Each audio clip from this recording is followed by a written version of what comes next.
Halo Post Vibes, ngobrol-ngobrol lagi. Saya Bening Lara bersama Pak Yo. Nih ngomong-ngomong kita tuh kerjanya duduk sama ngobrol-ngobrol. Enak bener ya? Enak bener ya. Cuman ini tuh sebenarnya kerja apa duduk ngobrol doang sih? Ya kan kalau dibilang ini duduk ngobrol, ngabisin waktu sampai tahu-tahu malam, tahu-tahu sampai Pak Yu tadi udah pesan berapa gelas?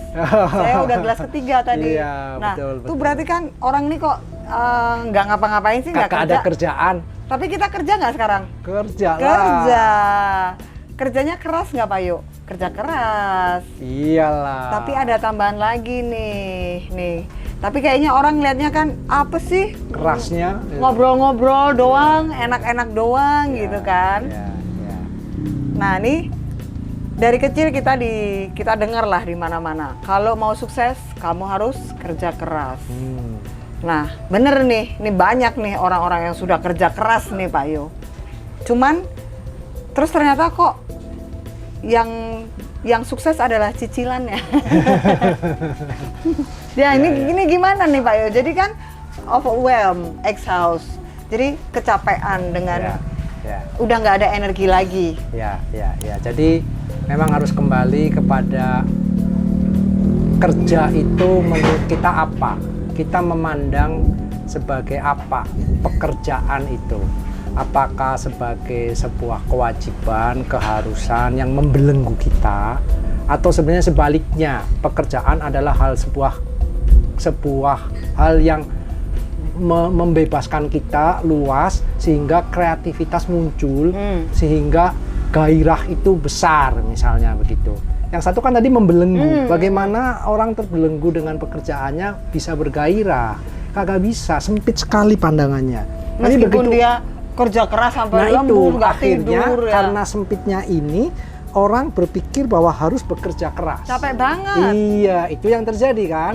Tapi kalau kerja ini dianggapnya sebagai sebuah kebebasan berapa? Berkreasi. Maka sebenarnya kembali lagi kepada hakikat manusia itu sebenarnya ketika hidup suruh ngapain sih? Kan udah jelas, berkembang biak misalnya. Itu adalah sebuah aktivitas bukan? Apakah itu pekerjaan? Ya terserah masing-masing apakah itu pekerjaan, sebuah kewajiban, apa sebuah aktivitas gitu. Mencari makan. Kalau misalnya belum ada kantor kerjaan, cari makannya gimana? Ya berburu.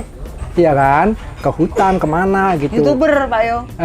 Iya itu berburu zaman now ya. Ini saya lagi ngomong berburu zaman purbakala gitu. Jadi ke berburu hutan. lokasi kalau YouTuber ya. Nah, itu makanya itu adalah semua urusannya adalah urusan aktivitas. Kalau dijadiin pekerjaan jadinya berkonotasi wajib. Nah, ini yang mulai nih. Nggak ada kebebasan tadi. Itu gitu.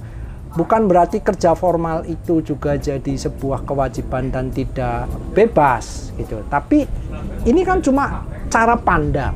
Bagaimana kita memandang pekerjaan kita sebagai sebuah aktivitas berkarya, berkreasi dimanapun juga tempatnya kita bekerja. Nah ini gimana kalau yang kayak kita yang udah terjebak di rutin nih. Di rutin misalnya begini. Gue jam 8 sampai jam 5 atau taruhlah maghrib lah baru selesai kerjaan. Habis itu gue nggak ada energi lagi mau berkreasi. Nah tuh gue udah bekerja keras banget nih gitu kan. Tapi kenapa kok banyak lah yang moodnya semakin turun, kemudian semakin stres, kemudian masalah hidup bukannya makin berkurang loh, gitu kan, makin banyak. Nah tadi makin sempit dunia gitu kan, betul. Apalagi ketambahan beban cicilan ini kan bosnya nyebelin lagi. Bosnya nyebelin. Nah, jadi pekerjaannya membuat dia tidak bebas tapi makin terikat. Mau ganti pekerjaan atau mau melakukan yang disukai, kakinya itu sebelah diikat, Pak Yo. Iya. Jadi sebenarnya buat Post Vibe yang sudah katakanlah tadi disebut terjebak di dalam rutinitas bekerja 8 sampai 5 sore, kerja keras nih. Dan terjebak dalam kerja keras, sudah kerja keras, terpaksa pula misalnya ya. Perhatikan deh ya dalam pekerjaan kamu, apalagi yang Post Vibe udah lakukan ini, misalnya saya udah kerja begini 2 tahun, 3 tahun. coba perhatikan dalam keseharian itu muncul nggak sih pikiran-pikiran spontan yang cukup kreatif di luar jalur rutin. Misalnya begini, saya biasa ngerjain ini ngetik duduk gitu, tapi sebenarnya sekali waktu ting keluar gitu ya. Ini kan si itu tahu ngobrol. Apakah spontanitas itu Anda abaikan, kemudian Anda ngetik lagi mikir sendiri gitu, atau Anda kasih apa ya itu namanya ya, saluran. Jadi disalurkan, tidak di stop. Kalau disalurkan, bukankah itu kreativitas?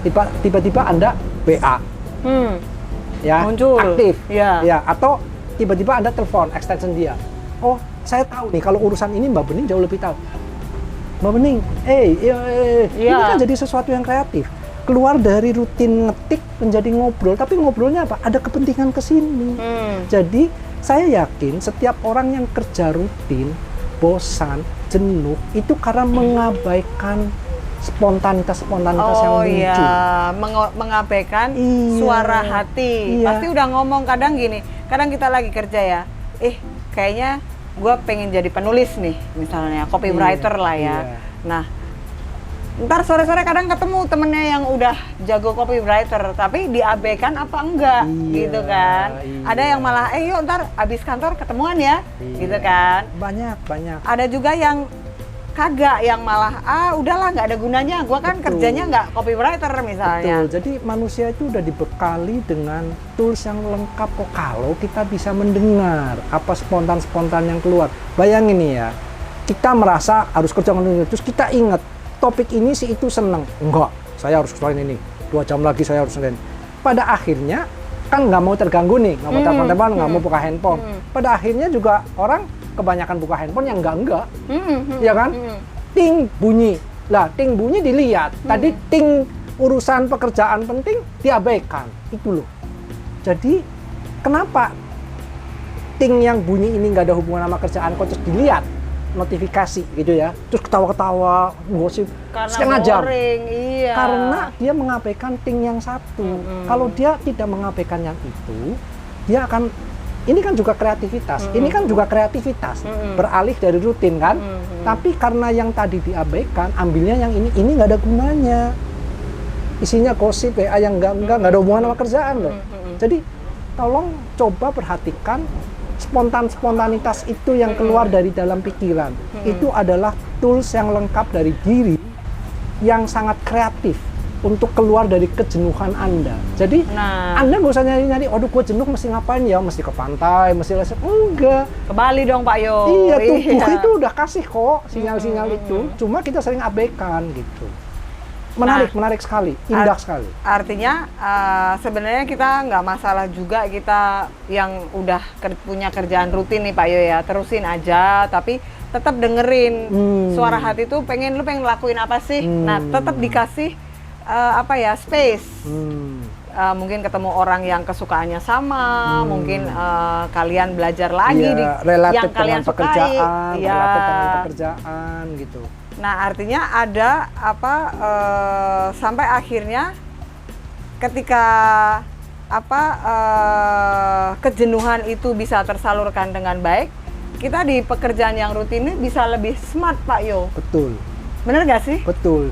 Dan terstimulat bukan oleh rutinnya, tapi terstimulat oleh kok gua kreatif ya. Bisa begini, bisa begitu, lebih pede bisa apa? Nih. Banyak sekali. Dan saya karena kalau kita boring nih Pak Yo ya, kerja juga nggak pede. Karena kualitas kerjaan tuh berkurang. Iya, saya seringkali bisa tunjukin kok orang-orang yang kejenuhan terus kemudian ngobrol sama saya gitu ya. Saya cuma tanya, kerjaanmu apa, gini terus saya tunjukin, oh iya, itu kan lu sebenarnya udah lakukan. Bahkan dia udah lakukan aja nggak sadar loh bahwa itu sesuatu yang kreatif. Dia pikir gini, boring, gua nggak kreatif banget. Masa sih kayak gitu kreatif gitu kan? Padahal sudah. Jadi secara automatically kalau kita peka ya terhadap suara dari dalam, terhadap pekerjaan kita gitu. Nggak ada yang nggak indah, Mbak Bening. Serius. Rutin yang sangat menjenuhkan itu juga tetap indah. Bagaimana tidak? Penemuan apapun juga di dunia ini katanya percobaannya ribuan kali. Bisa kebayang nggak sih menemukan bola lampu katanya percobaannya ribuan kali. Kalau dipikir sejenuh apa Iya, ya? benar. Tapi kenyataannya kan enggak. Kreativitas muncul terus, bahkan happy, indah. Begitu gagal ke 999 dia bilang gini, gila gua gagal lagi. Apalagi yang keliru ya, gitu kan? Coba. Jadi enggak lah, indah sekali kalau startnya dari itu, cara pandang terhadap rutin dan jenuh. Bahkan saya pernah baca sebuah quotes atau sebuah buku itu yang menyatakan bahwa semua kreativitas itu muncul dari rutinitas. Bingung kan?